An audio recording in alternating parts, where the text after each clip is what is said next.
शांत रहिए। जय हिंद, जय हिंद। आपका क्लास लगभग 20 तारीख से सुबह भी हो जाएगा और शाम में भी हो जाएगा। 20 तारीख से समझिए कंफर्म, 20 तारीख के सुबह भी और शाम। 20 तारीख से कम कंफर्म समझिए। कल चैप्टर हम सभी पढ़ रहे हैं हिस्ट्री में, है ना, प्रेस, संस्कृति एवं राष्ट्रवाद। चैप्टर हमारा 8 चल रहा है हिस्ट्री में, प्रेस संस्कृति एवं राष्ट्रवाद। राष्ट्रवाद हम बउआ 7 चैप्टर तक पढ़ चुके हैं। सिर्फ राष्ट्रवाद के ही गहराई में समझे कि किस प्रकार राष्ट्रवाद पनपता है, कैसे जागता है, इसका आधार क्या है राष्ट्रवाद जागने का। तो बहुत सारा कारण है। एवं संस्कृति, है ना। अब देखिए संस्कृति क्या है, तो संस्कृति जुड़ा हुआ ये चैप्टर के लिए प्रेस से जुड़ा हुआ है। प्रेस से जो हमारी संस्कृति और राष्ट्रवाद को भी, समझिए, प्रेस जो है हमारी संस्कृति को भी बचा सकता है और राष्ट्रवाद को बना भी सकता है। प्रेस जो हमारा है संस्कृति को वह क्या कर सकता है, बनाए रख सकता है। जो जैसे हमारी संस्कृति, हमारा रहन सहन क्या होता है, हमारी भारत देश की संस्कृति है, तो वह सब है ना, कि अगर ससुर साहब हैं तो हमारी जो बहू होंगी वो नहीं बैठेगी। लेकिन विदेशों में यहाँ ससुर बैठा लेता, सास मतलब कि वो बैठा हो, सब कोई इसमें चेंचा नहीं, है ना, मतलब कोई अच्छी उथी नहीं। मम्मी के बॉयफ्रेंड और बेटी के बॉयफ्रेंड, गर्लफ्रेंड सब एक के में बैठल है। विदेशी कल्चर, ये कौन सा कल्चर हुआ? लेकिन भारत की संस्कृति नहीं है। सही की गलती? तो लेकिन यहाँ पर नहीं है, पश्चिमी सभ्यता में। लेकिन ये पश्चिमी सभ्यता को वो सभी भुला रहा है और हम सब अपना रहे हैं।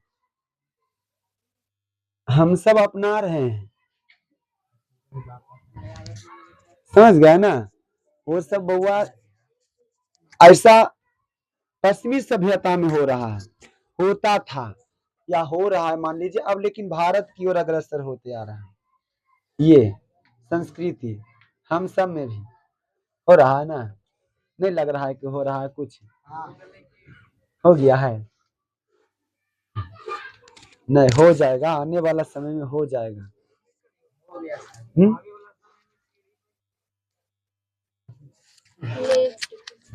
वो तो नहीं कह सकते हैं, लेकिन ये जो हम बोलते हैं फैक्ट के साथ, ये हो रहा है और हो सकता है। चलो छोड़िए उस सब बात। यहाँ पर हम पढ़े प्रेस के बारे में। आज की जो हमारा प्रेस है 2 तरह से कार्यरत है, एक प्रेस मीडिया और एक इलेक्ट्रॉनिक मीडिया। ये दोनों ही मीडिया बहुत ही खतरनाक है, लोगों को जगाने में, लोगों को बताने में, लोगों को नई दिशा देने में, लोगों को बिगाड़ने में। ये हमारा प्रेस का सबसे बड़ा हाथ है। आज की हमारा प्रेस हम सब पर डिपेंड करता है कि किस तरह से प्रेस को यूज कर रहे हैं। हम सब पर डिपेंड कर रहा है कि इलेक्ट्रॉनिक मीडिया को किस तरह से यूज कर रहे हैं। अभी हम वीडियो बना रहे हैं तो ये हमारा इलेक्ट्रॉनिक मीडिया है, तो यहाँ से हम सही काम कर रहे हैं। अब जो मान लीजिए या ऑनलाइन क्लास है तो उसे जो पढ़ रहा है उसको लाभ हो रहा है कि नहीं? अब यही इलेक्ट्रॉनिक मीडिया से इतना लिप्त हो जाता है बच्चा कि बउआ, इससे कई मृत्यु भी हो चुका है गेम के कारण। मान लो इतना लिप्त हो जाता है, मान लो अगर उसमें मर जाता है, जो गेम खेलता है उसमें मर जाता है, तो गेम खेलने वाला भी मर जाता है। कई कंडीशन हुआ, पता है कि नहीं? तो सबके इलाज समस्या वो झेल नहीं पाता है गेम वाला, इतना लेवल उसमें बढ़ता है, लेवल उतना लेवल बढ़ता है, लेवल में अगर उसको मर गया तो मतलब वो भी मतलब कि समझो कि समस्या हुआ है। इस पर फिल्म भी बना है। ऐसा गेम ही खतरनाक, तो सब भी जानता नहीं। एक गेम ना, खाली फ्री फायर है ना, और कुछ नहीं ना। ऐसा गेम है कि आप सभी नहीं जानते हैं बस।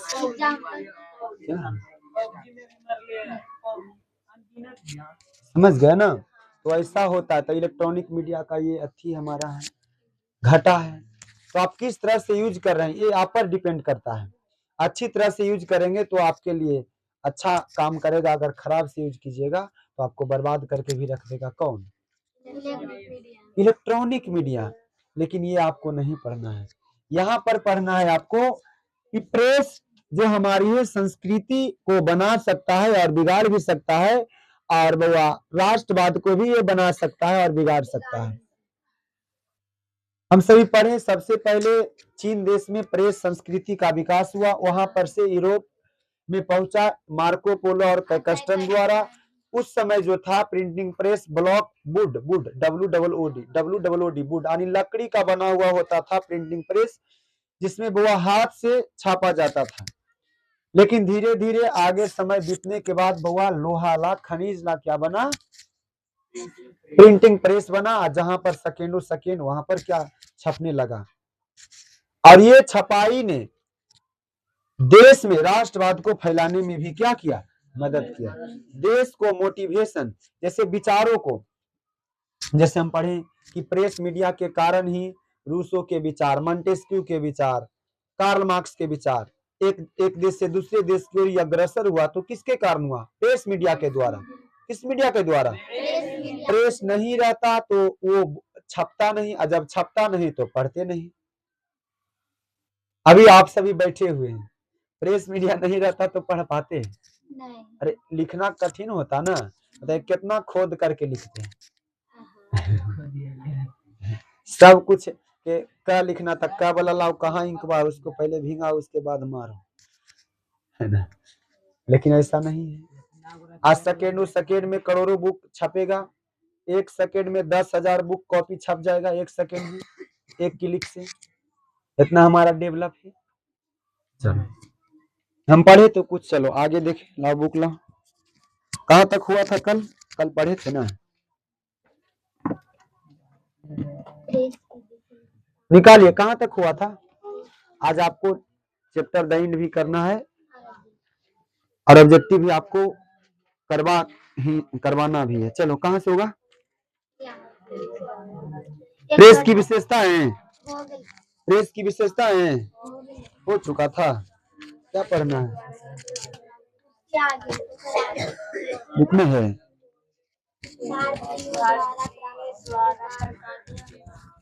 अब बीच में रखो ना, अब आ गया ना, बीच में रखो, देखो दोनों देखो। कहाँ से होगा टुनटुन? कहाँ से होगा रे? भारतीय द्वारा प्रकाशित एवं संपादित पत्र पत्रिका। हम पढ़े कि भारत के लिए सबसे पहला पत्रिका वो बंगाल गजट था। क्या था? बंगाल गजट। लेकिन ये पत्रिका को भी ईस्ट इंडिया कंपनी ने, वो जो सरकार उस समय था, वो क्या कर दिया? बैन कर दिया। बंगाल गजट, बंगाल गजट ये पत्रिका था।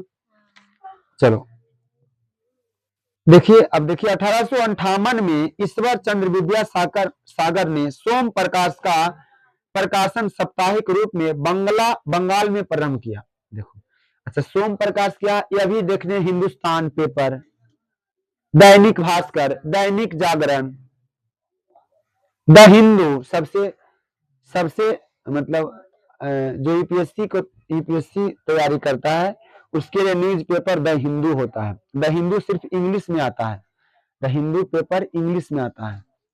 क्या क्या जानते हैं? कौन कौन पेपर के नाम जानते हैं? पहला हिंदुस्तान, अब बताइए दूसरा दैनिक भास्कर, और क्या है?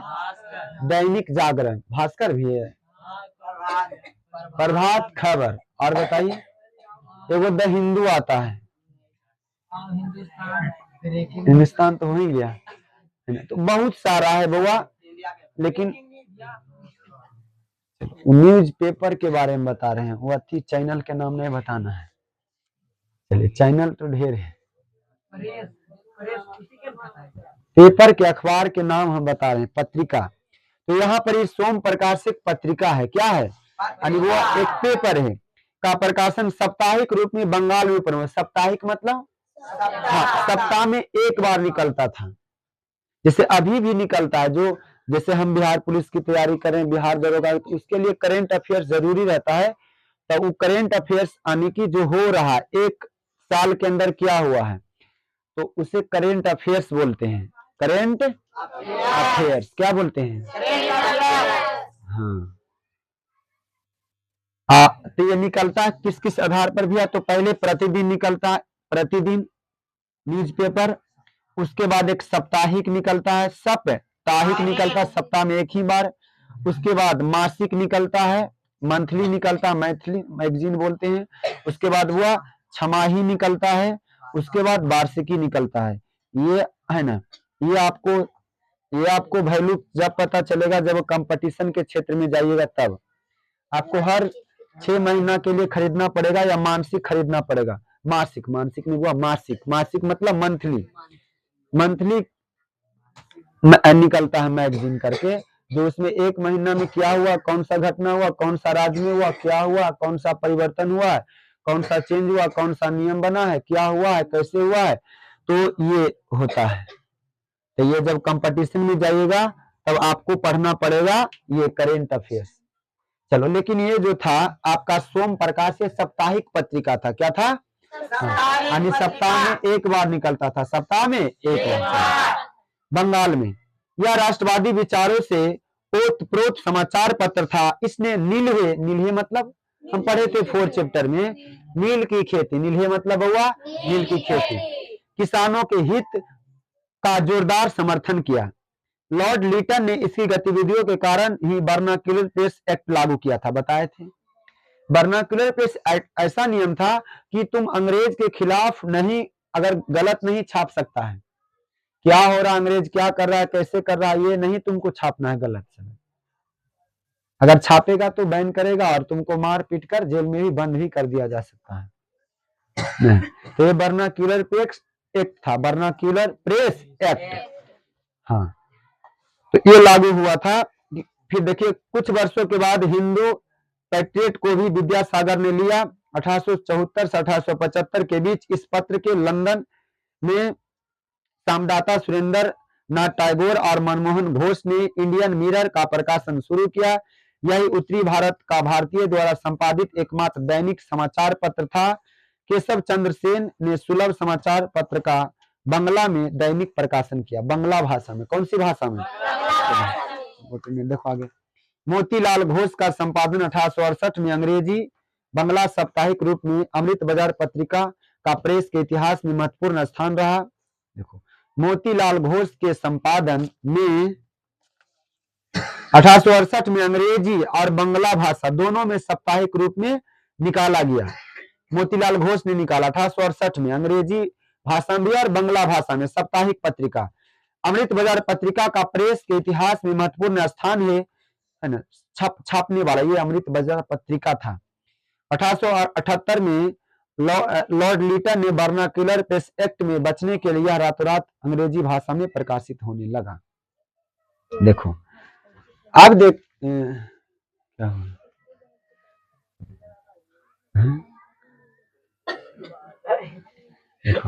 ऐसा में हम क्या करेंगे ना, हम तो जो तुम सोच रहा है तो उससे हम ज्यादा हम सोच रहे हैं।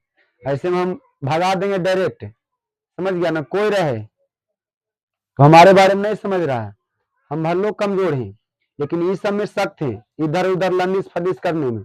हम पढ़ाए चाहे मत, आज भी हम डांटे उस स्कूल में सबके एकदम शांत कैले थे। पढ़ना है कि नहीं, तुमको फेल होना है, यूज नहीं करना डंडा, अगर यूज करते सबके एक के मरते हम शांत कर देते। 90 स्टूडेंट के संभालते, कोई से नहीं समझता है, लेकिन हम शांत कैले रहते हैं। और डंटा रहता तो पहला ही शांत रहता, यूज नहीं करना है।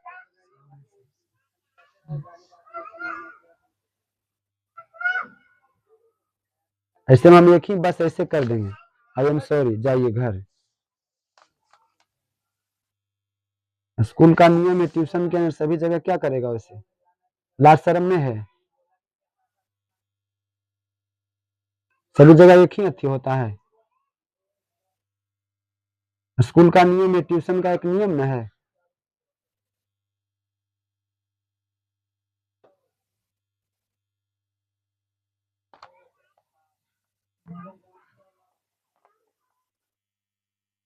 ऐसे में भगा देंगे बुआ, आओ चाहे मत आओ। सोच रहा है कि हम पैसा के लिए कमा रहे हैं, तो गलत तुम्हारा सोच है। तुम सोच रहा है कि तुम्हारा पैसा से मेरा घर चल रहा है, तुम्हारा भूल है।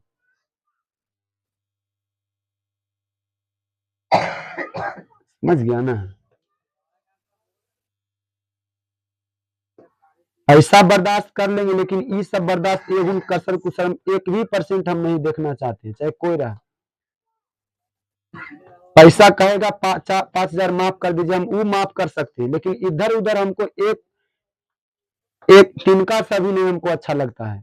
तुम कहेगा प्यार से 45 हमको फ्री में पढ़ा दीजिए, हम तुमको पढ़ा सकते हैं। समझ गया ना?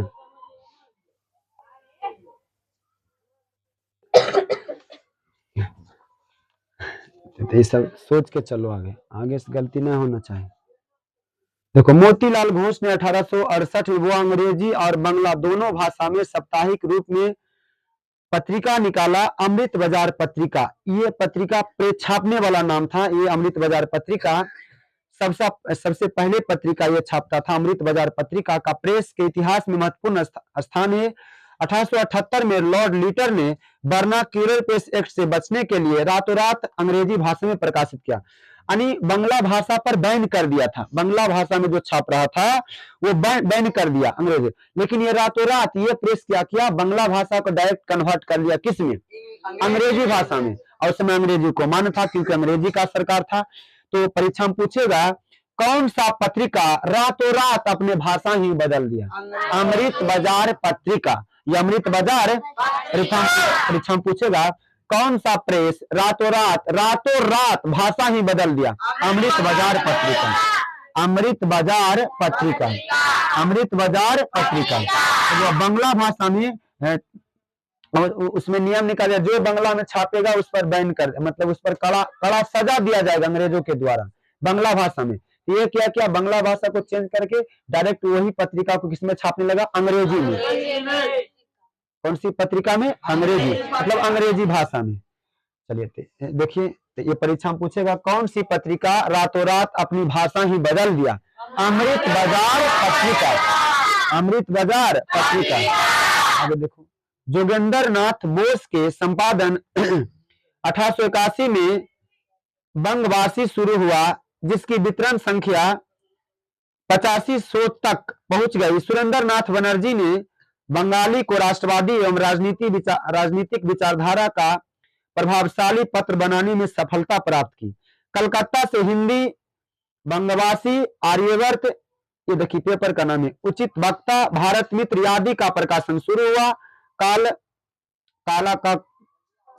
काला कक्कड़ उत्तर प्रदेश से हिंदी में हिंदुस्तान का प्रकाशन शुरू किया, जो उदार विचारों का पोषक था। देखिए पैराग्राफ चेंज। भारतेंदु हरिश्चंद्र का हिंदी पत्रकारिता, यानी भारतेंदु हरिश्चंद्र ने हिंदी पेपर निकालना शुरू कर दिए कि क्षेत्र में महत्वपूर्ण स्थान है। फिर 1867 में इनके संपादन में बनारस के कीवी वचन सुधा प्रकाशित होने लगा। सुधा, कीवी वचन सुधा पेपर का नाम, अखबार का नाम है। इसकी संपादकीय टिप्पणियां राजनीतिक प्रथा आधारित सामाजिक विषयों पर होती थी, यानी जो कीवी वचन सुधा जो पेपर था, अखबार था, ये राजनीतिक विमर्श पर लिखते थे, राजनीतिक सामाजिक विषयों पर होती थी, जो राष्ट्रवादी विचारों को सशक्त यानी कि मजबूत करने का काम करती थी। भारतेंदु हरिश्चंद्र की 1872 में प्रकाशित मासिक पत्रिका, यानी एक मंथली निकलता था, जिसे वो हरिश्चंद्र भी या देश प्रेम और समाज सुधार से अनुप्रमाणित थी। राष्ट्रवादी विचारों को संपोषित करने वाली पत्रिकाओं में बालकृष्ण भट्ट का हिंदी प्रदीप, ये पढ़िएगा बालकृष्ण भट्ट के बारे में, आप हिंदी में पढ़िएगा क्लास 12th में पहला लेसन, बातचीत बालकृष्ण भट्ट का लिखा हुआ यह कहानी है, पढ़िएगा इनके बारे में 12th में। तो ये देखिए बालकृष्ण भट्ट भी निकाले थे, उनका नाम है हिंदी प्रदीप, हिंदी प्रदीप पत्रिका का नाम है, जो मंथली निकालते थे, हिंदी प्रदीप।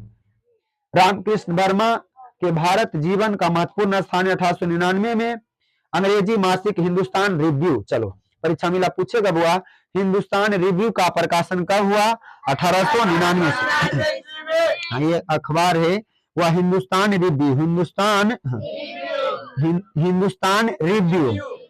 हिंदुस्तान रिव्यू का प्रकाशन हुआ 1899 ईस्वी में। तो 1899 ईस्वी में जिसकी स्थापना हुआ सच्चिदानंद सिन्हा ने किया। किसने किया था? सच्चिदानंद सिन्हा ने। सच्चिदानंद सिन्हा। हाँ आई रख रहे हैं, हथिया अलमारिया पर रख लो। सच्चिदानंद सिन्हा, सच्चिदानंद सिन्हा, सच्चिदानंद सिन्हा, सच्चिदानंद सिन्हा। हिंदुस्तान रिव्यू का प्रकाशन कब हुआ? 1899 ईस्वी में। तो इसका प्रकाशन कौन किए? संपादन सच्चिदानंद सिन्हा, सच्चिदानंद सिन्हा। आगे देखिए, देखो देखिए आगे देखिए, जिसका दृष्टिकोण राजनीतिक था, राजनीतिक पर ये मतलब लिखते थे। धीरे धीरे 19वीं सदी के अंतिम 2 दशकों में राष्ट्रवादी आंदोलन का फलक विस्तृत होने लगा अखबार के कारण, यानी लोगों के अंदर राष्ट्रवादी विचारों को पनपने लगा। किसके कारण? प्रेस के माध्यम से। फलतः राष्ट्रीय आंदोलन की नई लहर एवं कांग्रेस की स्थापना ने प्रेस के विकास एवं समाचार पत्रों के प्रसार पर व्यापक प्रभाव डाले। बाल गंगाधर तिलक के संपादन में 1881 में बंबई से अंग्रेजी भाषा में मराठा और मराठी में केसरी की शुरुआत हुआ। केसरी हमारा जो अखबार है, केसरी भी क्या है? अखबार निकलता था उस समय, मराठी भाषा में निकलता था, महाराष्ट्र में से के तरफ से। दोनों पत्र उग्र राष्ट्रवादी विचारों से प्रभावित था। इनका जनमानस पर व्यापक प्रभाव था। 1862 ईस्वी में एम.जी. रानाडे ने हिंदू प्रकाश तथा फिरोज शाह मेहता ने 1913 में बॉम्बे कॉर्निकल, ये भी आपका अखबार का नाम है, का प्रकाशन प्रारंभ किया। तो इतना आपका अखबार का नाम है, इतना डेट तो उतना नहीं पूछेगा, है ना, जो हम लिखे बोर्ड में वही रहेगा। आपको पूछेगा हिंदुस्तान रिव्यू का प्रकाशन कब हुआ? 1899 ईस्वी में। जिन्हें संपादन कौन किए थे? सच्चिदानंद सिन्हा। चलो, यहाँ पर बॉम्बे कॉर्निकल का 1913 में प्रकाशन हुआ। आगे देखिए, बंगाल में उग्र राष्ट्रवाद को फैलाने का काम अरविंद घोष ने किया। कौन किया? अरविंद घोष और क्या है? बरिंद्र घोष ने युगांतर तथा वंदे मातरम के माध्यम से किया। चलो, मद्रास से 1878 में साप्ताहिक रूप में प्रकाशित होने वाला हिंदू 1881 में दैनिक के रूप में परिवर्तित हो गए। इस पत्र का दृष्टिकोण उदार था। हो जाएगा ना दंडाज? नहीं होगा, बहुत ही बड़ा है रे। चलो, सब कुछ समझना नहीं। हाँ चलिए देखिए, इसमें कटा हुआ है, ला तो बुक ला, जी कटा हुआ है, लाओ बस। इसमें मिटरा हुआ है, ला देखिए।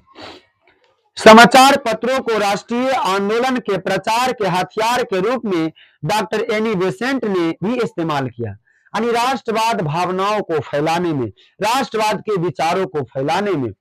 वह उस समय जिस समय हमारा 1815 से शुरू हुआ 1947 तक जाके रुका, तो ये उस समय जो अखबार जो हमारा व्यापक रूप से प्रभावित कर रहा था, लोगों को, जीवन को प्रभावित कर रहा था, राष्ट्रवाद के विचारधारा को। कौन? हमारा प्रेस। कौन? प्रेस। राष्ट्रवादी भावनाओं को जगाने में मदद कर रहा था हमारा प्रेस। देखो, कह रहा है कि समाचार पत्र को राष्ट्रीय आंदोलन के प्रचारकों के हथियार के रूप में भी डॉक्टर एनी बेसेंट ने भी इस्तेमाल किया। इन्होंने मद्रास स्टैंडर्ड्स को अपने संचालन में लेकर न्यू इंडिया का नाम देकर होम रूल का नारा जन जन तक पहुंचाया। चलो, महात्मा गांधी न केवल कुशल राजनीतिज्ञ थे बल्कि महान पत्रकार भी थे। हाँ, एक पत्रिका निकालो, इसमें आएगा। देखो, गांधी जी ने यंग इंडिया, आपके परीक्षा में कई एक बार पूछा गया है, ये भी वो यंग इंडिया पत्रिका निकालते थे, तो परीक्षा में पूछेगा यंग इंडिया पत्रिका के संपादक कौन किया है बुआ? महात्मा गांधी। यंग इंडिया एक बुआ हरिजन पत्रिका। ये दोनों पत्रिका के संपादक कौन किए हैं? महात्मा गांधी। ये दोनों क्वेश्चन पूछा गया है परीक्षा में, आपका पूछ भी सकता, पूछेगा कि यंग इंडिया का संपादन किसने किया? महात्मा गांधी। यंग इंडिया का संपादन किसने किया? महात्मा गांधी।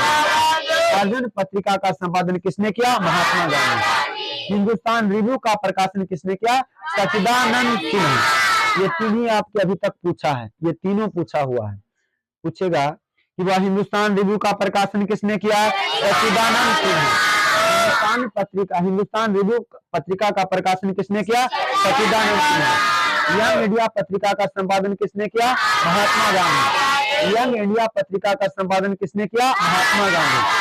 हरिजन पत्रिका का संपादन किसने किया? महात्मा गांधी। महात्मा गांधी। आगे देखिए,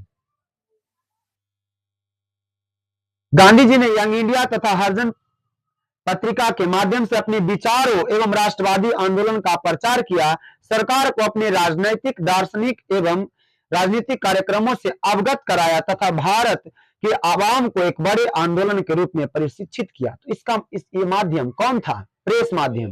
कौन सा माध्यम? भाषण के माध्यम से। आगे देखिए, गांधी जी के सीधे ये होगा उस ऊपर में भारतीय प्रेस गांधी के व्यक्तित्व से प्रभावित होकर निर्भीक होने लगा। गांधी के सीधे एवं सरल लेख से आम जनता के साथ साथ क्षेत्रीय पत्रकारिता को भी राष्ट्रीय आंदोलन से जोड़ने के लिए प्रोत्साहन मिला, क्योंकि ये भी पत्रिका निकालने लगा, तो जितना भी और जो भी निकालते तो उसको और हौसला मिला कि हम भी निकालेंगे, है ना। देखो, समाचार पत्रों ने न केवल राष्ट्रवादी आंदोलन को एक नई दिशा दिया, बल्कि भारत में शिक्षा को प्रोत्साहन दिया, आर्थिक विकास एवं औद्योगिकरण तथा श्रम आंदोलनों को भी प्रोत्साहित करने के लिए कार्य किया। कौन? हमारा प्रेस। मोतीलाल नेहरू ने 1919 में इंडिपेंडेंस ये परीक्षा में पूछे है और पूछेगा भी, परीक्षा में पूछेगा। इंडिपेंडेंस का प्रकाशन किसने किया हुआ? मोतीलाल नेहरू। मोतीलाल नेहरू ने 1919 में इंडिपेंडेंस सी प्रसाद गुप्त ने हिंदी दैनिक और आज भी अखबार है ना, पता है ना, आज करके भी वो निकलता है। आज सिर्फ नहीं निकलता है, देखे होंगे आज तक था। हाँ होगा, हाँ आज तक। चलिए, कट गया इधर लाइट, इधर खाली काटे हुए कुछ छोटे।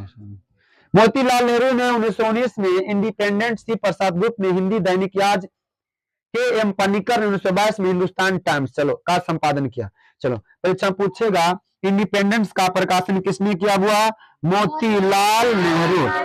इंडिपेंडेंस का हुआ प्रकाशन किसने किया? मोतीलाल नेहरू। किसने किया है? मोतीलाल नेहरू। उसके बाद हुआ हिंदुस्तान टाइम्स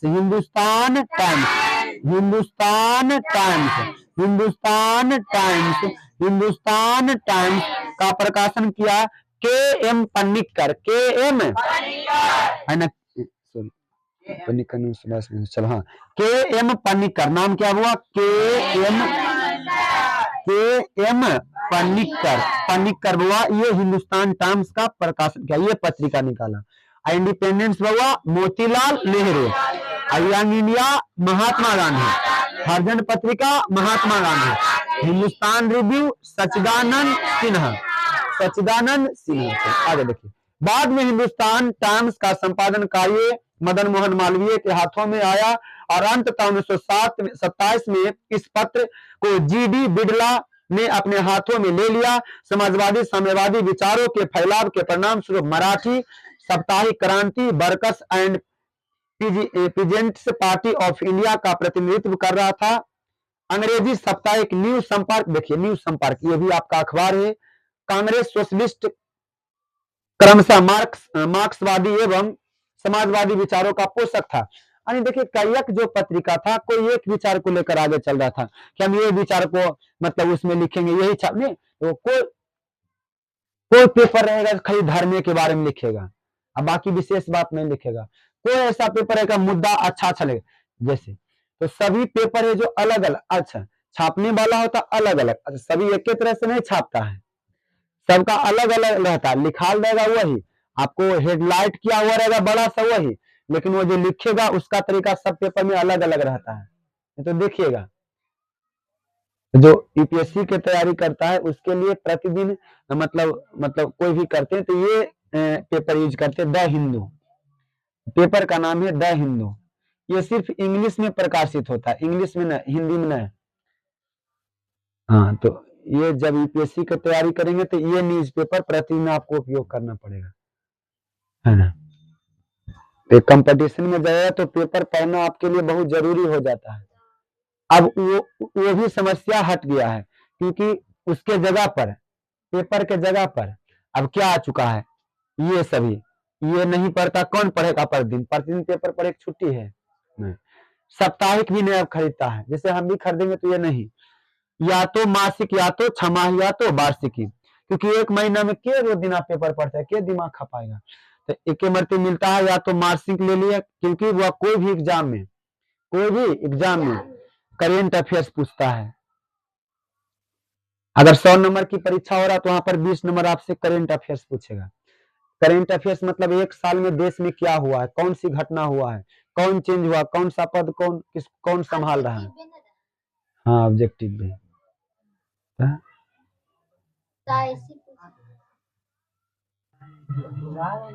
वो ऑब्जेक्टिव में थोड़ी रहता है, डिपेंड करता है आपके पद पर, किस पद पर जा रहे हैं। कुछ में ऑब्जेक्टिव पर रिजल्ट हो जाएगा, कुछ में आपको लिखना पड़ेगा, आंसर राइटिंग भी करना पड़ेगा। डीएसपी बनना है तो दोनों तीनों देना पड़ेगा। टीचर में अब देखो, सबसे बड़ा भारत के सबसे बड़ा कोई एग्जाम टफ हो गया तो टीचर बनना। नीट अब फेंका गया है, नीट, जेईई मेंस, आईआईटी, अब सबसे बड़ा हो गया टीचर बनना। सबसे ज्यादा डिग्री है खोजेगा तो अब टीचर में, अभी 10 दिन के अंदर। पहले आपको बउआ बीए अच्छा से पास करना पड़ेगा, ग्रेजुएशन, उसके बाद 2 साल के बीएड करना पड़ेगा, बीएड के बाद आपको स्टेट करना पड़ेगा, स्टेट, एसटीएटी, सीटेट, है ना। ये आपको ये पास हो रहेंगे तभी फार्म भर सकते हैं, अन्यथा नहीं। उसके बाद बीपीएससी द्वारा आपको वैकेंसी निकलेगा। अब देखो अभी आओ है खाली आईआईटी करना, बस इंटर पास करो, बस खत्म करो कहानी। इंटर पर कौन सी है,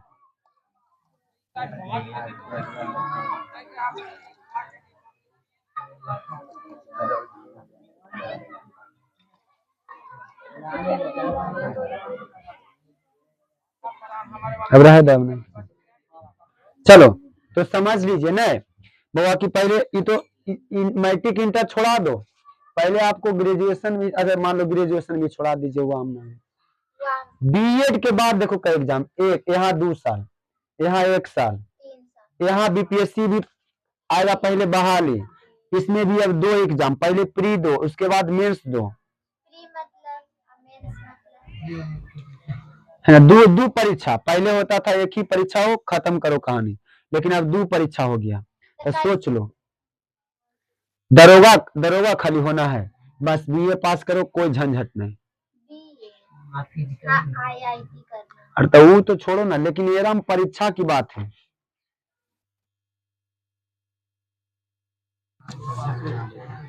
मतलब बुढ़ा जाएंगे हम। सबसे अच्छा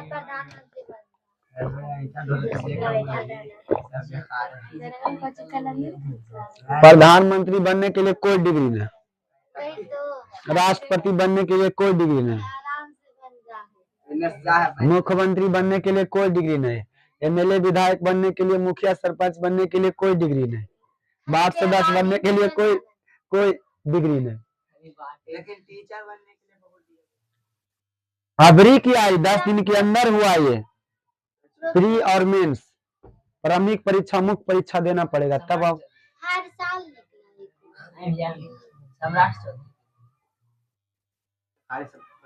चलो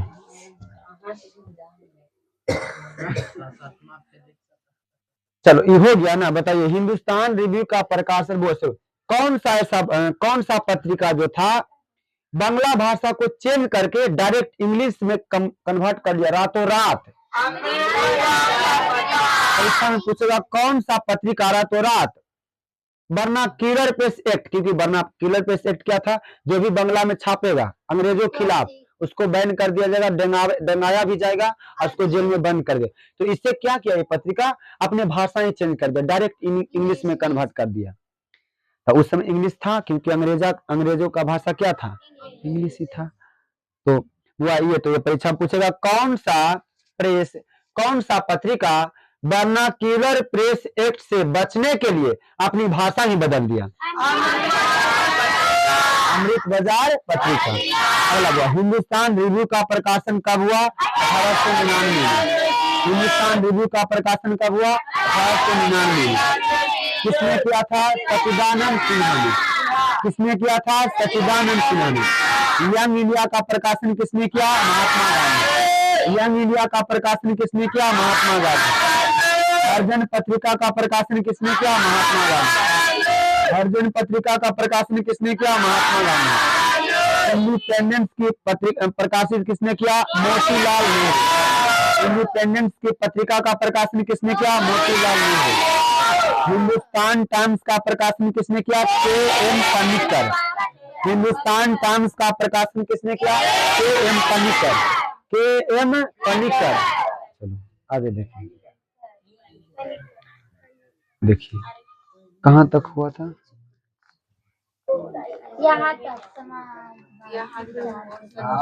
चलो फिर से चलिए देखिए। वो समाजवादी विचारों का पोषक था उस समय हमारी प्रेस मीडिया। M.N. राय ने अंग्रेजी साप्ताहिक इंडिपेंडेंस 1930 में एस सदानंद के संपादन में फ्री प्रेस जर्नल को शुरू किया गया। मद्रास में स्वराज तथा गुजराती में नवजीवन का प्रकाशन भी शुरू हुआ। 1910-1920 के बीच उर्दू पत्रिका भी विकास हुआ, उर्दू भाषा में भी आने लगा हमारा पेपर। मौलाना आजाद के संपादन में 1912 में अल हिलाल पत्रिका का नाम है अल हिलाल 1912 में प्रकाशित हुआ, तथा 1913 में अल बिलाग, है ना, क्योंकि उर्दू भाषा ऐसा ही रहेगा, अल हिलाल और वह अल बिलाग। कलकत्ता से निकाला प्रारंभ हुआ। मोहम्मद अली ने अंग्रेजी में कामरेड तथा उर्दू में हमदर्द का प्रकाशन किया। ये देखिए आपका ये क्या पत्रिका का नाम है, अखबार का अंग्रेजी से, अंग्रेजी में क्या हुआ, कामरेड, और उर्दू में क्या, हमदर्द का प्रकाशन किया।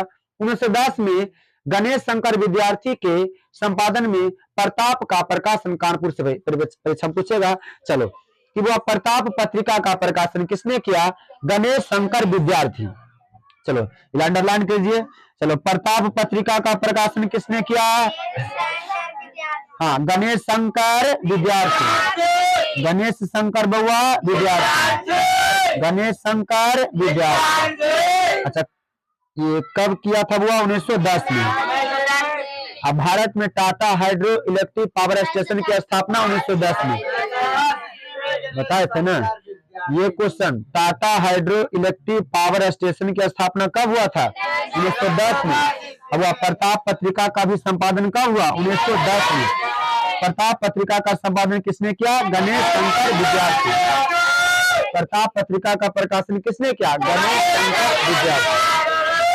जो बोर्ड पर लिखा हुआ मतलब टारगेट में छपा हुआ है। अब बाकी जो इतना आया, बहुत सारा आया पत्रिका, वो सब नहीं रहेगा। चलिए ये कानपुर में हुआ, और कानपुर कहाँ है,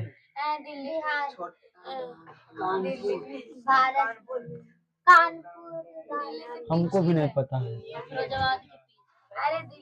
फैजाबाद है, उत्तर प्रदेश में है कि राजस्थान में है, कानपुर, हाँ उत्तर प्रदेश, कन्फर्म है कानपुर है, हाँ जी सिटी है। चलो देखो ठीक है हाँ।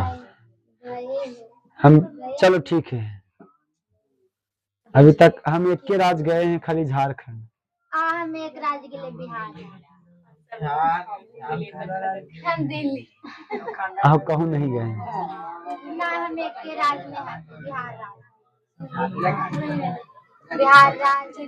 हाँ डिस्ट्रिक्ट ढेर मनी घूर लिए बिहार का, परीक्षा देने वक्त है ना 38 जिला में अभी है ना, 8 जिला घूम लिए ना। 8 जिला हाँ, तो ऐसे हमको काम है, ड्यूटी लगल है कि उधर जाना। आप सभी इंटर पास कीजिएगा तो आप सबको भी ये झेलना पड़ेगा।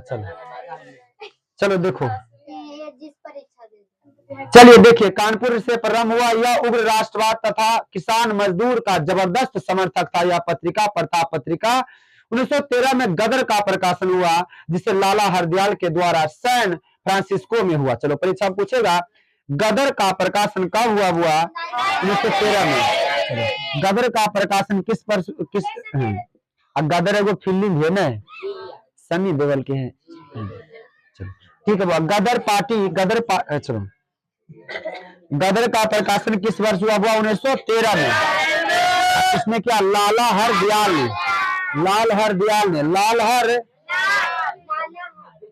ने पीछे आया था 4th चैप्टर में। गदर पार्टी की स्थापना किसने किया था? लाला हरदयाल 1913 में।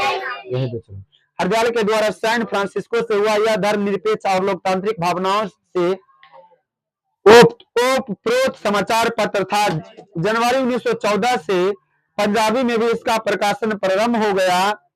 विदेश में रह रहे भारतीयों के मन में देश प्रेम का भाव जागने हेतु यह पत्र काफी सक्रिय रहा। जहां तक उर्दू प्रेस का राष्ट्रवादी आंदोलन से संबंध की बात है, 1857 की क्रांति के दौरान एवं इसके पश्चात यह अंग्रेजी राज की घोर आलोचक थी, लेकिन राष्ट्रीय राजनीतिक में सर सैयद अहमद खां के बढ़ते प्रभाव ने इसे कांग्रेस समर्थित राष्ट्रीय आंदोलन एवं अंग्रेजी राज के मुसलमानों के संबंधों की नई व्यवस्था करने के लिए प्रेरित किया। हालांकि उर्दू प्रेस ने समान रूप से सर सैयद अहमद खां के विचारों से सहमति प्रकट नहीं हुआ।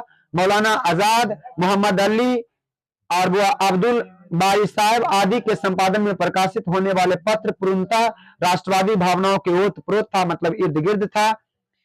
ये सभी छापते थे। इसमें कई पत्रों के ग्राहक सर सैयद के अलीगढ़ जनरल से कहीं अधिक थे। चलो ये सभी देखे हैं ना, बाकी है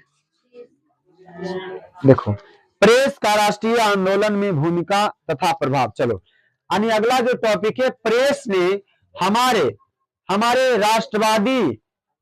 राष्ट्रवादी लोगों में विचारों को फैलाने में उस समय हमारा प्रेस बहुत हेल्प किया। ये आपका टॉपिक जो दिया हुआ, प्रेस का राष्ट्रीय आंदोलन में, यानी कि भारत के राष्ट्रीय आंदोलन में भूमिका तथा इसका क्या प्रभाव। कब? 1915 से लेकर के 1947 तक क्या प्रभाव, क्या जाओ। तो देखिए यहां समझते हैं, आपको 5 नंबर में पीछे क्वेश्चन दिया हुआ है कि प्रेस का राष्ट्रीय आंदोलन में, भारतीय राष्ट्रीय आंदोलन में प्रेस की क्या भूमिका है। पीछे क्वेश्चन दीर्घोत्तरीय दिया हुआ है ना, क्या है? भारतीय राष्ट्रीय आंदोलन में प्रेस की भूमिका का वर्णन करें। दीर्घोत्तरीय प्रश्न में पूछेगा, देखो है ना। चलो देखो यहाँ पर, तब प्रेस ने राष्ट्रीय आंदोलन का हर पक्ष, चाहे वह राजनीतिक का हो, सामाजिक का हो, आर्थिक का हो या सांस्कृतिक का हो, सभी तरह से प्रभावित किया। क्या? कौन? प्रेस। सबको प्रेस ने प्रत्यक्ष रूप से और गहरा रूप से प्रभावित किया। प्रेस के माध्यम से राष्ट्रीय नेताओं ने अंग्रेजी राज मतलब ब्रिटिश सरकार की सत्ता को, शासन को, शोषणकारी नीतियों का पर्दाफाश किया। तो उस समय पर्दाफाश करने वाला कौन था? प्रेस। करते हुए जन जागरण फैलाने का कार्य किया। विदेशी सत्ता से त्रस्त जनता ने सन्मार्ग दिखाने एवं साम्राज्यवाद के विरोध में निर्भीक स्वर उठाने का कार्य प्रेस के माध्यम से ही किया गया। चलो आगे देखिए, भारतीय राष्ट्रीय आंदोलन की स्थापना से पहले समाचार पत्र देश में लोकमत का प्रतिनिधित्व कर रहा था। देशभक्तों ने लाभ या व्यवहारिक दृष्टियों से पत्रकारिता को नहीं अपनाया, बल्कि इसे मिशन के रूप में अपनाया। समाचार पत्रों ने राजनीतिक शिक्षा देने का दायित्व अपने ऊपर ले लिया। अधिकांश समाचार पत्र का रुख कांग्रेस की याचनावादी नीतियों से भिन्न थी। राजनीतिक समस्याओं में भाग लेने के लिए समाचार पत्र जनता को प्रोत्साहित करते थे कि किस प्रकार हमें राष्ट्रीय आंदोलन में भाग लेना है, राजनीतिक में भाग लेना है, तो प्रेस हमें उस समय प्रोत्साहित कर रहा था। पूरे वर्ष समाचार पत्रों में कांग्रेस की वार्षिक अधिवेशनों में पारित प्रस्तावों को चर्चा होती रहती थी। इससे राष्ट्रीय चेतना का प्रचार द्रुत गति से होने लगा। अंग्रेजों द्वारा पक्षपात की नीति की आलोचना भारतेंदु ने इन शब्दों में किया, क्या कारण है कि हिंदू मजिस्ट्रेट अंग्रेज को दंड न दे सके पर अंग्रेज हिंदू को दे सके। तो अगर ये सभी अगर पेपर अखबार में दिया हुआ रहेगा, तो जैसे जैसे शुरू दिन ही बोल रहे थे कि मान लीजिए पाकिस्तानी सेना भारतीय सेना को, दो भारतीय है ना, पाकिस्तानी सेना भारतीय सेना को मार गिराया, वहां पर भी बुला रहे थे ना, समझ गया ना। अब इस तरह से बढ़ा चढ़ा के लिखेगा कि वो हम सब में राष्ट्रवाद आएगा, कि एकदम तुरंत एकदम उठे और पाकिस्तान को उड़ा दें। तो समझ गया ना। चलो देखो आगे। नई शिक्षा नीति के प्रति व्यापक असंतोष को सरकार के समक्ष पहुंचाने का कार्य प्रेस ने किया ही। अंग्रेजों द्वारा भारत का जो आर्थिक शोषण हो रहा था, इसके विरुद्ध भी प्रेस ने आवाज उठाई। अंग्रेजों ने उस समय जो हमारे मतलब जो भारतीय लोगों पर जो क्या कर रहा था, अलग अलग तरीके से शोषण कर रहा था, उन शोषण के खिलाफ लिखने का कार्य कौन किया? प्रेस किया। आर्थिक दुर्दशा का मार्मिक चित्रण करते हुए एक पत्र में लिखा जा सकता है, उसमें फिगर से माध्यम में समझाया जा सकता है। वाणिज्य व्यापार टिकस और मोटा वेतन ग्रहण करने वाले राजपुरासगण यहाँ से सब रुपया विदेश ले गए। यहाँ इतना रुपया नहीं है कि देश सामान्य कार्यों का खर्च संभाल सके, पर इंग्लैंड के राजमंत्री भारत के गवर्नर जनरल से 5 गुना वेतन लेते थे। परंतु भारतवर्ष कामधेनु तो नहीं है, अब अंग्रेजों का जान लेना होगा। देखो ये पत्रिका में लिखा हुआ है। भारत मित्र ने भारत के से चावल निर्यात का विरोध किया। भारत की शोचनीय आर्थिक दशा पर समाचार पत्र के विचारों में मतभेद था। भारतीय समाचार पत्र इस दुर्दशा के लिए अंग्रेजों की शोषणकारी नीति को उत्तरदायी मानते थे, जबकि एंग्लो इंडियन मतलब कल बताए थे, अंग्रेज इंग्लैंड वाला निवासी, चलो इसको बोलेंगे एंग्लो इंडियन प्रेस, भारत को इस दुर्दशा से निकालने में अंग्रेजी राज को ही सक्षम मानते थे। अधिकांश समाचार पत्र की नजर में भारत की वास्तविक समस्या राजनीतिक से कहीं अधिक आर्थिक थी। समाचार पत्रों के द्वारा भारत से धन के निष्कासन को रोकने का आह्वान किया गया। गर्मियों में राजधानी शिमला स्थानांतरित करने की भी आलोचना समाचार पत्रों ने किया। स्वदेशी का भी समर्थन इनके द्वारा किया गया। समाचार पत्रों के द्वारा जैसे अखबार ने लिखा कि स्वदेशी हिंदुओं से अधिक मुसलमानों के लिए फायदेमंद होगा। पैराग्राफ चेंज सुधार, सामाजिक सुधार के क्षेत्र में प्रेस ने सामाजिक रूढ़ियां, रीति रिवाजों, अंधविश्वास तथा अंग्रेज सभ्यता के प्रभाव को लेकर लगातार आलोचनात्मक लेख प्रकाशित किया।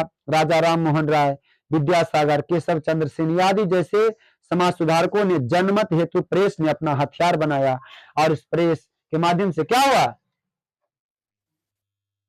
ये सीखेंगे ना रहा,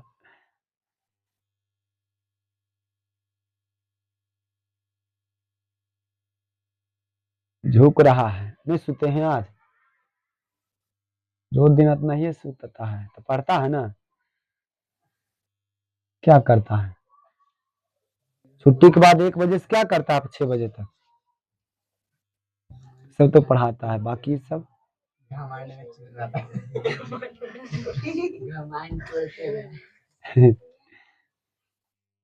समझ गया ना।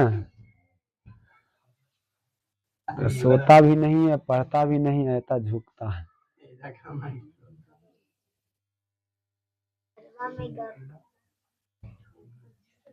तो देखिए चलो देखो इधर देखिए बुआ, चलो भारतीय नरेश मतलब राजा। राजा। भारतीय नरेशों के खिलाफ, भारतीय नरेशों के प्रति संपादकों ने सदैव सकारात्मक रुख अपनाया। जब भी सर्वोच्च सत्ता यानी शासन द्वारा इनके अधिकारों का अतिक्रमण किया जाता था, तब प्रेस उसकी आलोचना करता था। प्रेस नरेशों ने नैतिक उत्थान तथा प्रजा के प्रति उनके कर्तव्यों के बारे में उन्हें जागरूक भी करता था। कुछ बिहार, पटियाला, रामपुर के शासकों द्वारा प्रजा हित के अवहेलना कर मनोरंजन और व्यसन में संलिप्त रहने पर समाचार पत्रों ने कड़ी आलोचना किया। कुछ समाचार पत्र ने अपव्यय के कारण लॉर्ड कर्जन के उन कदमों का स्वागत किया जिसके द्वारा नरेशों पर विदेश जाने के बारे में प्रतिबंध लगाया था। देखो, प्रेस भारत की विदेशी नीति की भी खूब समीक्षा करती थी। बर्मा युद्ध, सिक्किम तथा तिब्बत के प्रति नीति, अफगानिस्तान युद्ध, तुर्की के प्रति नीति, सभी को आलोचना करता था।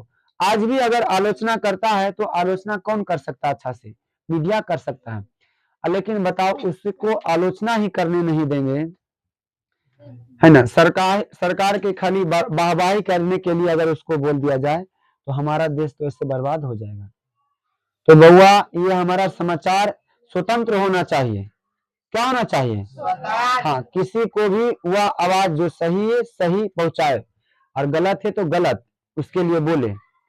लेकिन अभी हुआ 1 महीना 2 महीना के अंदर ऐसा सोशल मीडिया था, यूट्यूबर था जो समाजवादी विचारधारा के थे, उसको बउआ ब्लॉक कर दिया, उसका यूट्यूब चैनल को ही बैन कर दिया।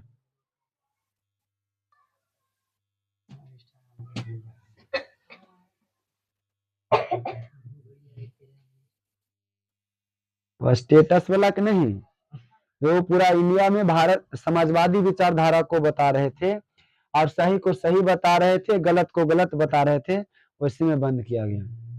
लेकिन ये ज्यादा दिन तक नहीं चलेगा। चलो, तो ऐसा नहीं हुआ कि बंद हो गया फिर। चलो, यूट्यूब रहेगा, यूट्यूब के जो लीडर रहेगा वो बंद करवा देगा। सरकार के पसदार, सरकार जैसे कहेगा यूट्यूब ला करेगा। बताओ काहे नहीं बंद कर देगा?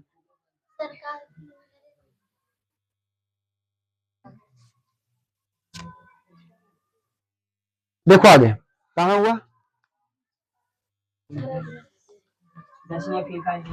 दक्षिण अफ्रीका में गांधी के प्रयासों का भारतीय प्रेस में उल्लेख किया गया। शुरू में ही अंग्रेजों के विरुद्ध बेओर विजय से भी भारतीय प्रेस खुश थे। रूस और जापान के बीच 1905 में रूस की पराजय को समाचार पत्रों ने आत्मविश्वास और राष्ट्रवाद बढ़ाने के अवसर के रूप में देखा। रूस के मध्य एशिया, अब तुम देख रहा है, यहाँ से समझ रहा होगा हमारा हिस्ट्री खत्म हो रहा है। 1905 में हुआ रूस में, लेकिन उसका प्रभाव भारत पर असर पड़ा। किसके कारण? प्रेस के कारण। इसका कारण क्या है? प्रेस है। उसका विचार, यूरोप का विचार, वहाँ यूरोप के समाजवादी विचारधाराओं का मतलब लोगों का विचार किसके द्वारा पहुंचा? प्रेस के माध्यम से ना। हाँ, तो समझ रहा है कि हिस्ट्री। अब चलो देखो, रूस जापान युद्ध 1904-05 के रूस की पराजय को समाचार पत्रों ने आत्मविश्वास और राष्ट्रवाद बढ़ाने के अवसर के रूप में देखा। रूस का मध्य एशिया के बढ़ते प्रभाव के कारण अंग्रेज काफी सहमे हुए थे। ऐसी स्थिति में रूसी प्रशासन भी भारतीय प्रेस द्वारा प्रशंसा कर अंग्रेजों पर दबाव बनाने का प्रयास किया जा रहा था। तुर्की के प्रति भारतीय मुसलमानों की भावनाओं को सरकार एवं जनता के समक्ष रखने में प्रेस ने भी महत्वपूर्ण भूमिका निभाया। हालांकि सर सैयद अहमद खां सहित कुछ लोगों के विचार भिन्न थे। आर्मानिया एवं बाल्कन 1912 मुद्दे पर मुस्लिम प्रेस जमींदार, अली हलाल, तौहीद, हमदर्द, कामरेड, ये सभी पत्रिका का नाम है। यादी ने अपनी शक्ति का पूरा प्रयोग करते हुए संपूर्ण देश में अंग्रेजों के विरुद्ध राष्ट्रीय भावना जागृत कर दिया। देश में राष्ट्रीय आंदोलन को नई दिशा देने में, राष्ट्र निर्माण में भी प्रेस का महत्वपूर्ण भूमिका रहा है। देश को एक करने में, देश में समाजवादी विचारधाराओं को पनपाने में हमारा प्रेस का सबसे बड़ा बहुत महत्वपूर्ण योगदान रहा। प्रेस ने सरकारों की नीतियों की समीक्षा और जनमत का निर्माण कर लोकतांत्रिक तरीके से उसके विरुद्ध का मार्ग प्रशस्त किया। संपूर्ण देश के लोगों के बीच सामाजिक कुरीतियों को दूर करने और राजनीतिक और सांस्कृतिक एकता स्थापित करने का भी कार्य किया। कौन? कुछ में आंसर क्या होगा? प्रेस। विदेशी राजनीतिक घटनाओं से स्वतंत्रता आंदोलन को अनुप्रमाणित करने का कार्य भी प्रेस ने किया। लॉर्ड लिटन द्वारा वर्नाक्युलर प्रेस एक्ट के माध्यम से समाचार पत्रों पर जो प्रतिबंध में भी लगाया, राष्ट्रीय आंदोलन एवं जनमानस को उद्लेखित किया। लॉर्ड कर्जन द्वारा बंगाल के विभाजन ने भी भारतीय प्रेस एवं राष्ट्रीय आंदोलन दोनों को एक नया जीवन प्रदान किया। इस काल में हिंदू मुस्लिम दोनों प्रेस ने ईसाइयों के विरुद्ध हिंदुओं और मुसलमानों के बीच एकता लाने का प्रयास किया। निजाम उल मुल्क तथा अखबार आम ने ईसाई सरकार के विरुद्ध एक संगठित जनमत बनाने का आह्वान किया। मुस्लिम प्रेस ने सांप्रदायिक दंगे के प्रति भी तार्किक दृष्टिकोण अपनाया तथा सरकार द्वारा उकसाने वाले नीतियों को बिना सोचे समझे स्वीकार नहीं किया गया।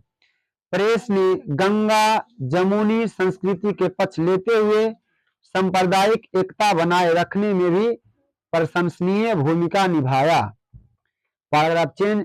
कांग्रेस में वैचारिक मतभेद के फलस्वरूप सूरत फूट, कांग्रेस में विभाजन हुआ था ना, हम बताए थे, तो कांग्रेस में वैचारिक मतभेद के फलस्वरूप सूरत फूट के पश्चात नरम दल और नेताओं ने अपने विचारों को जनता तक पहुंचाने के लिए प्रेस का ही सहारा लिया था, नरम दल और गरम दल। दूसरी तरफ बाल बाल गंगाधर तिलक, लाला लाजपत राय और वो पाल मतलब पंडित जवाहरलाल नेहरू के नेतृत्व में अतिवादी राष्ट्रवाद के विचारों को भी फैलाने का कार्य प्रेस ने ही किया। दोनों पक्ष के महत्वपूर्ण राष्ट्रीय नेता कई समाचार पत्रों के संस्थापक तथा संपादक भी थे। फिरोज शाह मेहता, तिलक, एनी बेसेंट, महात्मा गांधी, सरखी ने महान नेता संपादकीय के द्वारा समाचार पत्रों के माध्यम से राष्ट्रीय आंदोलन के लिए जनमत जुटाने का प्रयास किया। भारतीय भाषाओं के समाचार पत्रों ने आम जनता से भावनात्मक संबंध स्थापित कर राष्ट्रीय आंदोलन के पक्ष में उन्हें तैयार किया गया। इस प्रकार भारतीय प्रेस ने राष्ट्रीय के प्रसार में महत्वपूर्ण योगदान दिया। इसने संपूर्ण भारत को एक सूत्र में बांधने का कार्य किया। विभिन्न समुदाय, विभिन्न लोगों के बीच में दूरी समाप्त करने का भी प्रयास किया। शोषण के विरुद्ध जनमत लोगों को जगाने का, तैयार करने का काम जो किया, हमारा कौन किया? तो प्रेस ने किया। और प्रेस ने बुआ बरसों नहीं लगाया, मिनटों लगाया। क्या लगाया? मिनट। कब? जब प्रेस आया तब। प्रेस आया, ऐसे नहीं। चलिए अब देखो प्रेस के विरुद्ध प्रतिबंध है, उसके बाद हमारा टॉपिक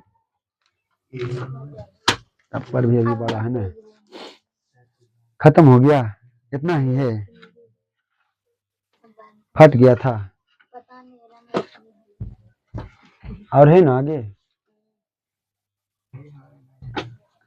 चलो इसमें फटा हुआ देखो। प्रेस के विरुद्ध प्रतिबंध। तो भारत में समाचार पत्रों का प्रकाशन के साथ ही सरकारी नीतियों की समीक्षा भी शुरू हो गई थी। प्रारंभ में कंपनी शासन के दौरान समाचार पत्रों के लिए आदर्श आचार संहिता नहीं थी। कंपनी की स्वेच्छा पर निर्भर था कि समाचार पत्र या संपादक के प्रति वह अपने अनुकूल कार्य न करने पर कौन सा दंड निर्धारण करे। इन परिस्थितियों में समाचार पत्र कंपनी की दया पर निर्भर थे। कंपनी कभी भी पूर्व परीक्षण की नीति के कारण मनोनुकूल नहीं रहने पर संपादक को वापस इंग्लैंड भेज देती थी, लेकिन वह भारतीय संपादकों के साथ ऐसा नहीं कर सकती थी। अतः समाचार पत्रों को नियंत्रित करने के लिए कई अधिनियम बनाए गए। पहला नियम हुआ 1799 का समाचार पत्र का पत्रेक्षण अधिनियम। लॉर्ड वेलेस्ली ने फ्रांस के आक्रमण के भय से समाचार पत्रों पर सेंसर बैठा दिया।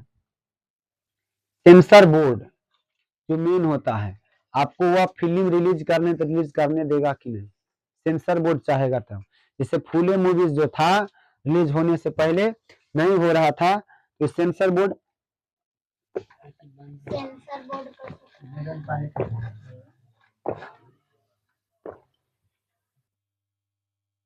ईंटों का ईंटों का काम कौन कौन किया?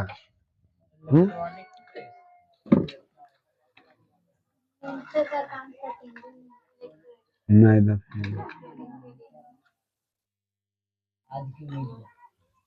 नहीं रह दो।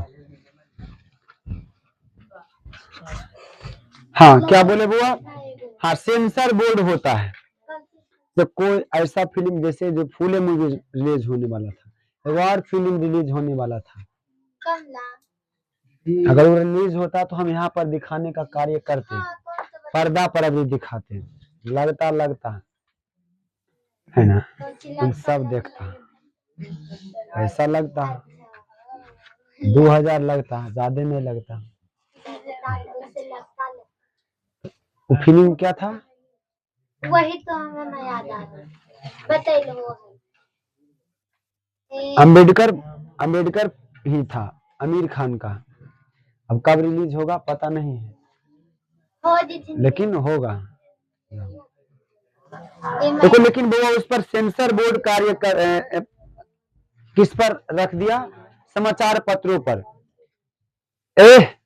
मजबूत करने के लिए समाचार पत्रों को। देखो लॉर्ड वेलेस्ली ने फ्रांस के आक्रमण के भय से समाचार पत्रों पर सेंसर बैठा दिया।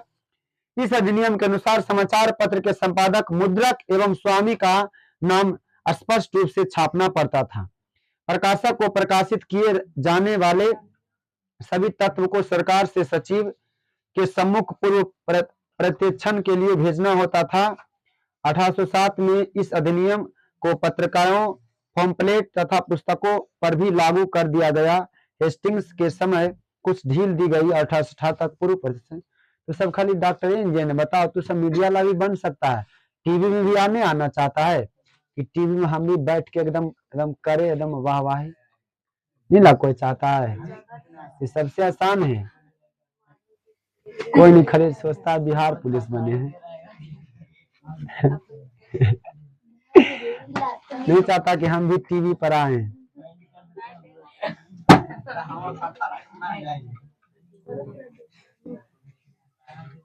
इसके लिए आपको अच्छी स्पीकिंग आना चाहिए, बोलने के लिए आना चाहिए, स्पीड में बोलने के लिए आना चाहिए, लिखने के लिए आपको अच्छी तरह से आना चाहिए, शॉर्ट हैंड आना चाहिए। शॉर्ट हैंड ऐसे रहेगी, मतलब आपका है ना। आपको इंग्लिश मजबूत होना चाहिए, उससे मतलब हिंदी इंग्लिश, लेकिन है ना सबसे आसान तो वैसे कोई बात नहीं, हिंदी वाला भी बन सकता है। चलो दूसरा, तो सेंसर और समाचार पत्रों को मजबूत करने के लिए सेंसर बोर्ड बैठाया गया। दूसरा क्या है? 1823 के अनुज्ञप्ति नियम, रेगुलेटिंग, इसे बोलेंगे रेगुलेशन ऑफ 1823। देखो 1823 में जॉन एडमंड्स गवर्नर जनरल बनते हुए अपने प्रतिक्रियावादी विचारों के इस अधिनियम में व्यक्त किया। इसके अनुसार मुद्रणालय स्थापित करने के लिए, मुद्रणालय मतलब छापा खाना, छापा खाना। परीक्षा में पूछा गया छापा खाना यूरोप कैसे पहुंचा, है क्वेश्चन पीछे। छापा खाना यूरोप, प्रिंटिंग प्रेस यूरोप कैसे पहुंचा, इसको बोलेंगे हुआ। देखो मुद्रणालय स्थापित करने के लिए अनुज्ञप्ति लेना आवश्यक होगा। आपको उससे अनुमति लेना पड़ेगा कि प्रेस, हमको प्रिंटिंग प्रेस वहां पर मतलब कि आपको कंपनी बनाना है कि नहीं बनाना है। हाँ, बिना अनुमति लिए हुए 400 रुपये दंड होगा। उस समय 400 रुपये का दंड उस समय 400 रुपया बहुत बड़ा होता है। 400 रुपये का दंड अथवा कारावास की सजा होगा अगर आप नहीं लेते अनुमति तब। एक भाई आप मतलब प्रिंटिंग प्रेस स्थापित कर देते तब तो नहीं, ऐसे नहीं होगा। अगर ऐसा करते हैं बिना सरकार को बताए हुए 400 रुपया दंड दीजिएगा तो फिर जिंदगी भर कारावास के सजा में रहिए। प्रावधान था दंड नायक बिना अनुमति मुद्रालय जब्त कर लेता था। बिना अगर बताए हुए अगर तुम खोला है तो उसको जब्त कर लेगा, बंद कर देगा। गवर्नर जनरल को अनुज्ञप्ति रद्द करने का भी अधिकार था उस समय। इस नियम के आलोक में राजा राम मोहन राय के मीरात उल अखबार को बंद होना पड़ा। मीरात उल अखबार, चलो मीरात उल अखबार को बंद होना पड़ा तथा जे.एस.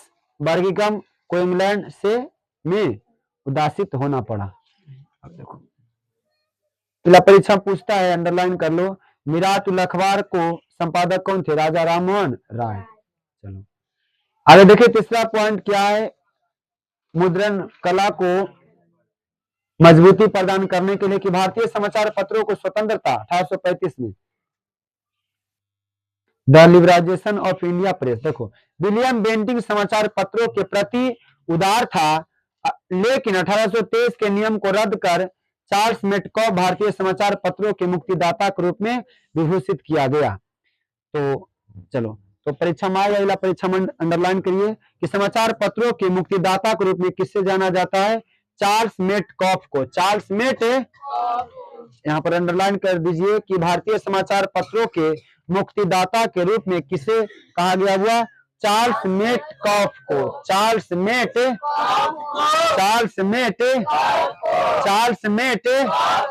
भारतीय समाचार पत्रों के मुक्तिदाता के रूप में किससे जाना जाता है? समाचार पत्रों के मुक्तिदाता के रूप में किससे जाना जाता है? चार्ल्स मेटकॉफ को। देखो मैकाले के विचार था कि आपातकाल में सरकार के पास अंततः शक्ति है जो शांति काल में ऐसे नियमों का कोई आवश्यकता ही नहीं है। नए अधिनियम के तहत प्रकाशन स्थान की सूचना देकर सुगमता से कार्य कर सकता था। 1856 तक यह कानून चलता रहा, फलतः देश में समाचार पत्रों की संख्या में अप्रत्याशित रूप से वृद्धि हो गया, बढ़ गया। अब देखो 1857 का अनुज्ञप्ति अधिनियम, लॉन्चिंग एक्ट ऑफ, है ना, 1857 के अधिनियम के अनुसार अनुज्ञप्ति को पुनः लागू कर दिया गया। यह सिर्फ 1 वर्ष के लिए ही संकटकालीन व्यवस्था के रूप में लागू किया गया। अगला 1867 का पंजीकरण अधिनियम। इस अधिनियम क्या है? ये क्या है? इस अधिनियम के तहत चार्ल्स मेटकॉफ के अधिनियम को परिवर्तित किया गया, जिसका उद्देश्य मुद्रणालय को नियमित करना था। प्रत्येक पुस्तक तथा समाचार पत्र पर मुद्रक, प्रकाशक तथा मुद्रण स्थान का नाम होना आवश्यक था। इसके अतिरिक्त 1 महीने के भीतर प्रकाशक को पुस्तकें के प्रति सरकार को देनी भी थी। बहावी विद्रोह के कारण राजद्रोह फैलाने वाले को असमकालीन अथवा पूर्वकालिक सजा का भी प्रावधान था। अच्छा जो ये पढ़ रहे हैं, क्या पढ़ रहे हैं? आपको प्रेस स्थापित करने से पहले किन किन बातों को आपको ध्यान देना होगा और प्रेस को मजबूती प्रदान करने के लिए सब फैक्ट पढ़ रहे हैं। अगला जो छठा है कि देसी भाषा समाचार पत्र अधिनियम वर्नाक्यूलर प्रेस एक्ट 1878। इसमें क्या हुआ देखो, 1857 के पश्चात समाचार पत्र पर भी शासक और शासित के बीच में बट गया। अंग्रेजी समाचार पत्र सरकार का सदैव समर्थन करता था, लेकिन देसी समाचार पत्रों ने मुखर होकर साम्राज्यवादी नीतियों के विरुद्ध राष्ट्रवादी भावनाओं को उत्पन्न किया करता था, क्योंकि अंग्रेजी जो था अंग्रेजों का था, इसलिए उसके बारे में लिखता था, और भारतीय जो था हिंदी जो था वो जो सही हो रहा उसके बारे में लिखता था। अकाल और सरकारी अपव्यय की खबरें ने जनता के बीच भारी असंतोष को उत्पन्न किया।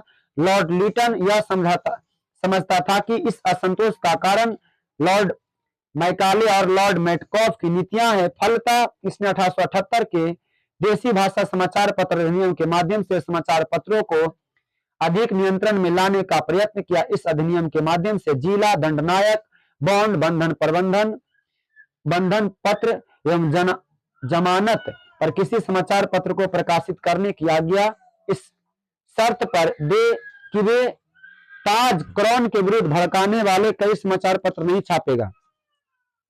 इसमें दंड नायक का निर्णय अंतिम होगा। अगर कोई समाचार पत्र इस अधिनियम से बचना चाहे तो अपनी पत्र के है ना इच्छ प्रति प्रूफ सरकारी सर्वेक्षण को पहले से देनी होगी आपको। यह अधिनियम देशी भाषा समाचार पत्रों के लिए मुंह बंद करने वाला एवं भेदभावपूर्ण साबित हुआ। यह भारतीय समाचार पत्रों की भाषा और भाव को नियंत्रित करने में सफल रहा। नए भारत सचिव लॉर्ड केर्नबुक ने सर्वेक्षण की धारा को सितंबर 1878 में हटा दिया। इसके बदले प्रेस आयुक्त को नियुक्त किया गया, जिसका कार्य सच्चे और यथार्थ समाचार पत्र प्रेषित करना था। आगे देखो, ढेर है रे। लॉर्ड रिपन जो सच्चा उदारवादी शासक था, इसने इस अधिनियम को रद्द कर दिया। लेकिन 1898 में अधिनियम के द्वारा व्यवस्था की गई कि वैसे कथन जो सेना में असंतोष फैलाए, वैसा अखबार है जो सेनाओं के बीच असंतोष को प्रकट करता है, राज्य के विरुद्ध कार्य करने का प्रेरणा देता है, उसको जल्द से जल्द दंड दिया जाएगा। वर्नाक्युलर प्रेस एक्ट ने राष्ट्रीयता की भावना एवं जन असंतोष में उबाल ही लाने का कार्य किया। अब देखो 1908 का समाचार पत्र पर अधिनियम। देखो, लॉर्ड कर्जन की नीतियों के विरुद्ध उग्रवाद राष्ट्रवाद की भावनाओं भड़क रही थी। इन्हें दबाने के लिए 1908 में न्यूज़पेपर एक्ट पास किया गया। इसके अनुसार किसी समाचार पत्र की ऐसी सामग्री जिससे हिंसावादी भावनाओं को फैलाता है, ऐसा कोई समाचार पत्र जो हिंसा के बारे में लिखता है, हिंसा अथवा हत्या की प्रेरणा मिले, उसकी संपत्ति को सरकार जब्त कर सकती थी। स्थानीय सरकार पंजीयन अधिनियम 1867 के तहत किसी प्रकाशक यानी जो छापने वाला प्रिंटिंग प्रेस है, घोषणा को रद्द किया जा सकता है। प्रकाशकों को मुद्रालय जब्त हो सकता है। प्रिंटिंग प्रेस 15 दिन के भीतर उच्च न्यायालय का अपील करना भी होगा आपको। अगला नियम 1910 का भारतीय समाचार पत्र अधिनियम। इस अधिनियम ने लॉर्ड लीटन के 1878 के एक्ट के सभी घिनौने लक्षण को पुनर्वित कर दिया। सरकार के जमानत जब्त करने तथा पंजीयन रद्द करने का अधिकार था। पुनः आपत्तिजनक सामग्री प्रकाशित करने पर मुद्रालय और पुस्तक की भी सभी प्रतियों को जब्त करने का अधिकार मिल गया। प्रथम विश्व युद्ध के दिनों में भारत क्या कर रहा है? भारत सुरक्षा नियम के अंतर्गत राजनीतिक आंदोलन तथा स्वतंत्रता जन आंदोलन की आज्ञा नहीं थी। 1921 में तेज बहादुर सरपू की अध्यक्षता वाली प्रेस कमेटी की सिफारिश पर 1908 और 1910 के अधिनियम को रद्द कर दिया गया। 1931 का अगला देखिए 9वां पॉइंट, 1931 का भारतीय समाचार पत्र अधिनियम। देखो इसमें क्या हुआ, देखो बुआ, देखो अलग अलग समयों में अलग अलग नियम निकला है प्रेस के लिए, जो हम पढ़ रहे हैं फैक्ट। देखो ये समझिए 1931 का क्या नियम है। इसके अनुसार 1910 के सारे आदेश पुनः लागू कर दिया गया 1931 में। इस अधिनियम द्वारा प्रत्यक्ष परोक्ष किसी रूप से अपराध के प्रेक्षण देने पर कड़ा दंड का प्रावधान किया गया। 1932 में प्रभुसत्ता को हानि पहुंचाने वाली सभी गतिविधियों को नियंत्रित करने के लिए यह अधिनियम लगाया गया। द्वितीय विश्व युद्ध के दौरान पूर्व प्रेक्षण को पुनः लागू किया गया। इस समय राष्ट्रीय कांग्रेस के विषय पर समाचार प्रकाशित करना भी अवैध घोषित किया गया। इन सभी शक्तियों को 1945 में समाप्त कर दिया। जितना भी आगे टोटल पढ़े 1945 में क्या कर दिया गया, समाप्त कर दिया। आगे देखो समाचार पत्र पर जांच समिति, कौन सी समिति? जांच समिति। देखो यहाँ पर प्रेस एग्जामिनेशन कमेटी। मार्च 1947 में गठित यह समिति संविधान सभा में स्पष्ट किया गया कि मौलिक अधिकारों के आलोक में सिफारिश की गई कि 1931 के समाचार पत्र अधिनियम देशी राज अधिनियम असंतोष के विरुद्ध एकता है और 1934 का देशी राज रक्षा अधिनियम को रद्द किया गया। आगे देखिए 1991 में भी नियम बना, 1951 में नियम बना। क्या है नियम हुआ इसमें? 1951 में सरकार के संविधान के अनुच्छेद 19 के 2 में संशोधन और समाचार पत्र अधिनियम पारित करने की आवश्यकता पड़ी। इसके माध्यम से अब तक सभी अधिनियमों को रद्द कर दिया गया। नए कानून के माध्यम से सरकार मुद्रणालय को आपत्तिजनक विषय प्रकाशित करने पर जब्त कर सकती थी। प्रकाश को यानी छापने वाले को भी जूरी द्वारा परीक्षा मांगने का अधिकार दे दिया गया। यह अधिनियम 1956 तक लागू रहा। आगे देखिए पैराग्राफ चेंज। कई पत्रकार यानी छापने वाले संगठनों द्वारा इसका विरोध करने पर सरकार ने न्यायाधीश GS राजाध्यक्ष की अध्यक्षता में एक प्रेस कमीशन नियुक्त किया गया। इसने 1954 में अखिल भारतीय समाचार पत्र परिषद का गठन सहित कई सुझाव दिए जो सरकार द्वारा मान लिए गए। अगला हुआ स्वतंत्रता उत्तर भारत में प्रेस की भूमिका, यानी कि स्वतंत्रता के बाद यानी 1947 के बाद भारत में प्रेस का क्या स्थिति है, कंडीशन देखिए। समझते आपका ये लास्ट टॉपिक है।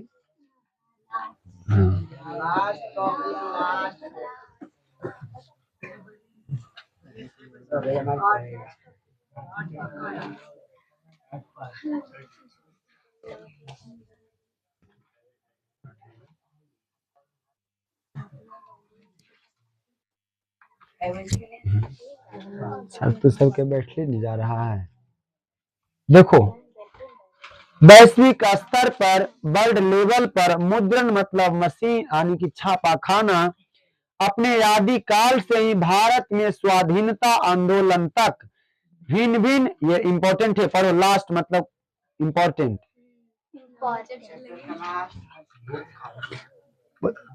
8वां चैप्टर नहीं हो रहा है, हमारा संपूर्ण इतिहास खत्म हो रहा है, इसलिए गंभीर होकर देखिए। अंत होला तो सब भला, समझ गया ना। हिस्ट्री मतलब अब दर्शन नहीं होगा, हम समझ रहे हैं। अब हिस्ट्री जो रखाएगा अब वह अब कभी नहीं तुम छूने वाला है, समझ गया ना।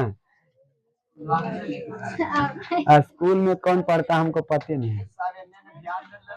चलो वैश्विक स्तर पर वर्ल्ड लेवल पर मुद्रण मतलब छापाखाना अपने आदिकाल से भारत में स्वाधीनता आंदोलन तक भिन्न भिन्न परिस्थितियों से गुजरते हुए आज अपनी उपाध्यता के कारण ऐसी स्थिति पर पहुंच गया हमारा प्रेस।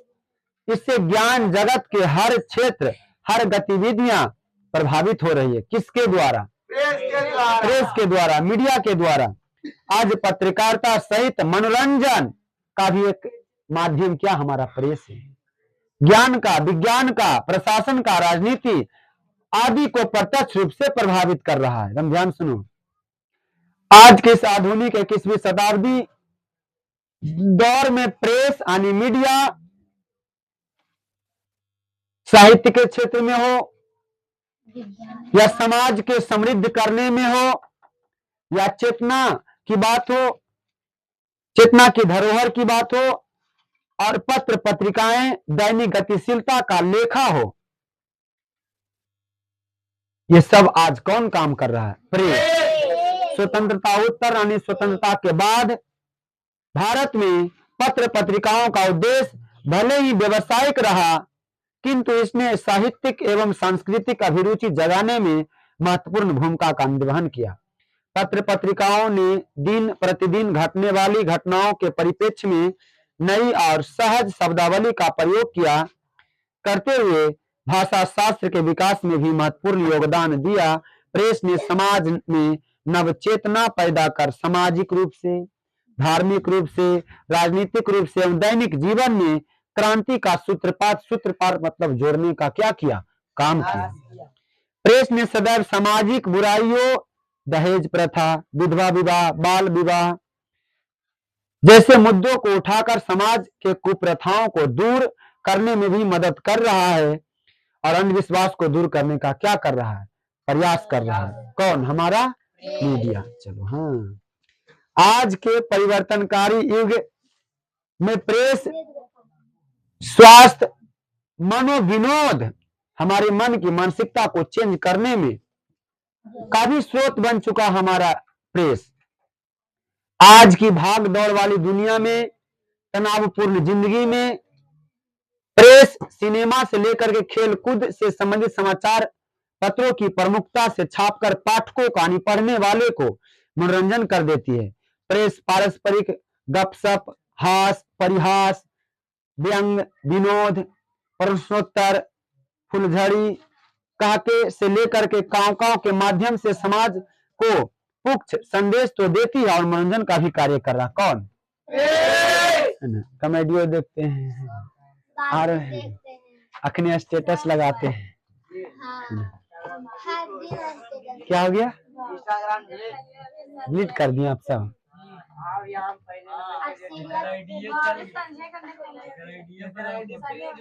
कैसे? अपने आप ऊपर से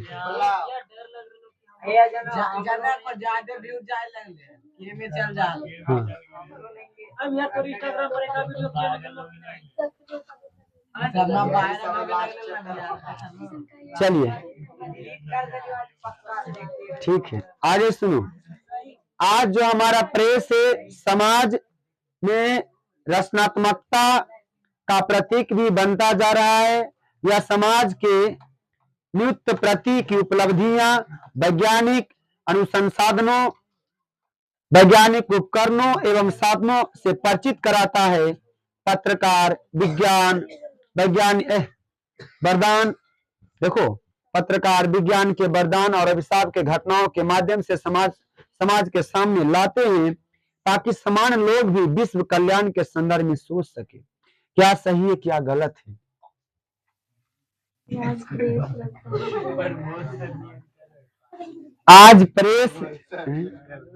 आज हमारा प्रेस लोकतंत्र के चौथे स्तंभ है, लेकिन ये भी खत्म कर दिया आज की सरकार।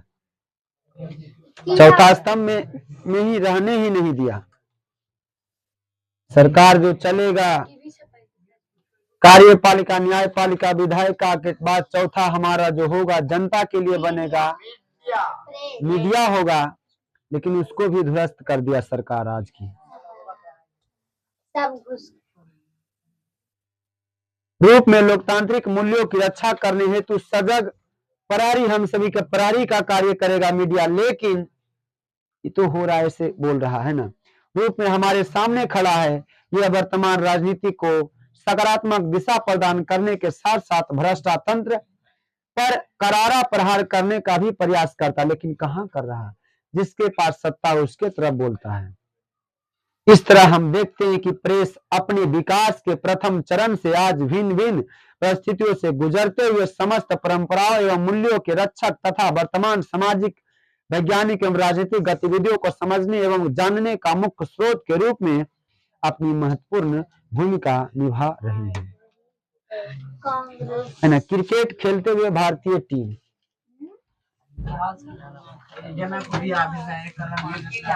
इस प्रकार आपका एक प्रेस संस्कृति एवं राष्ट्रवाद ही नहीं खत्म हुआ, ये आपका पूरा हिस्ट्री दैन हो गया। अबे आप इसे जिंदगी में कभी नहीं उठाइएगा, समझ गया ना। क्योंकि देना पड़ेगा ना। चलो अब देखते हैं यहाँ पर ऑब्जेक्टिव बन रहा है कि नहीं। लाओ मेरा बुक, किसका गरीब ब्लॉक है तो फिर आधा। चलो पहला क्वेश्चन है, महात्मा गांधी ने किस पत्रिका का संपादन किया? Young India. दूसरा, किस पत्र रातों रात वर्नाक्यूलर प्रेस एक्ट से बचने के लिए अपने भाषा ही बदल दिया? अगला, 13वीं सदी में किसने ब्लॉक प्रिंटिंग के नमूने यूरोप में पहुंचाया? मार्को पोलो एवं कैकस्टन। इसमें कैकस्टन नहीं दिया है तो कैकस्टन नहीं होगा।